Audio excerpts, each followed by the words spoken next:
Another capitalist myth is related to generation of wealth. It is claimed by bourgeoisie thinkers that when businessmen invest money, this is how wealth is generated.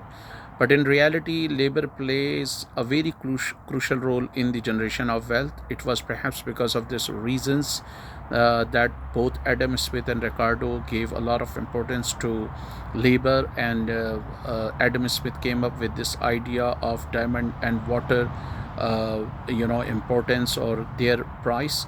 And he argued that diamond is expensive because it requires a lot of toiling and hard labor to extract diamond, while water is available everywhere.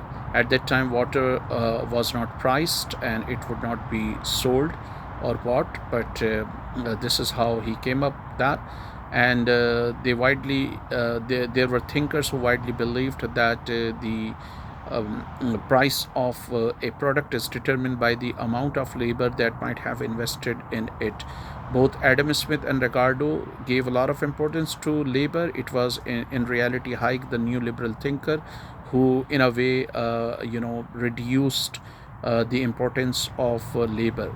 So for instance, I want to give you a very simple example. If I'm a capitalist investing, let's say, $50 million into a certain project, buying machineries and other tools, and if they just lie unused, if they are not used, they would be called debt capital, and they will also witness depreciation.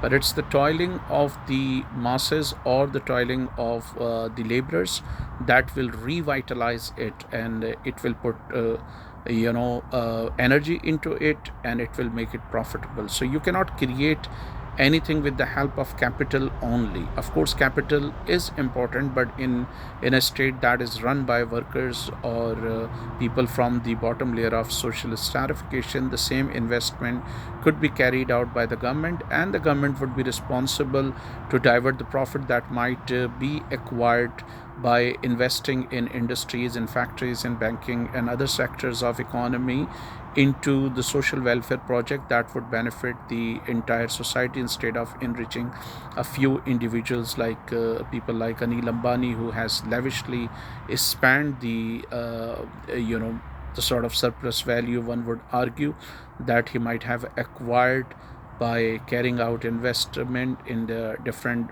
projects. So for instance, if you look at nature, or if you look at the world around you, you would see that if you want to manufacture something, if you want to create something, we need two things: nature and human labor. From nature we might get trees, and then we can get woods, turning those woods into chair, tables, or whatever you want. In the same way, we might get iron ore from nature, turning it into steel or iron or in any other product. And in the same way, we might get rubber from nature, turning it into tire and other products. So it is basically nature and human labor that helps create, or that helps manufacture different things. Without human labor, there cannot be any possibility of creating wealth. And you create wealth with the help of labor power, and naturally that labor power is peculiar to laborers, and we acquire it from that. So in in a society that might be run by workers or people from bottom layer of social stratification, the state would be responsible to make investment, pumping money into social project, or pumping profit that might be acquired through this.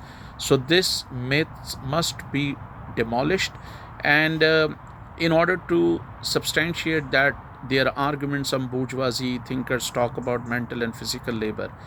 In reality, logically, there cannot be any mental labor, because if a brain is part of our body, and body, if our body is a physical phenomenon, so everything that is a part of body must be physical as well.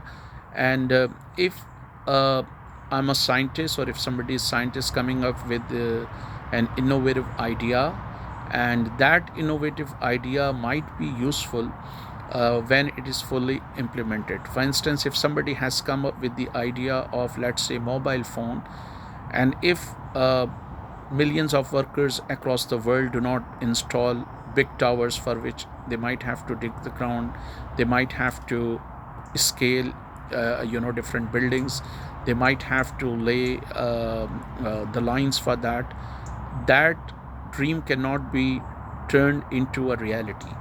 So everywhere we see that labor is important, and without labor there cannot be any concept of generation of wealth.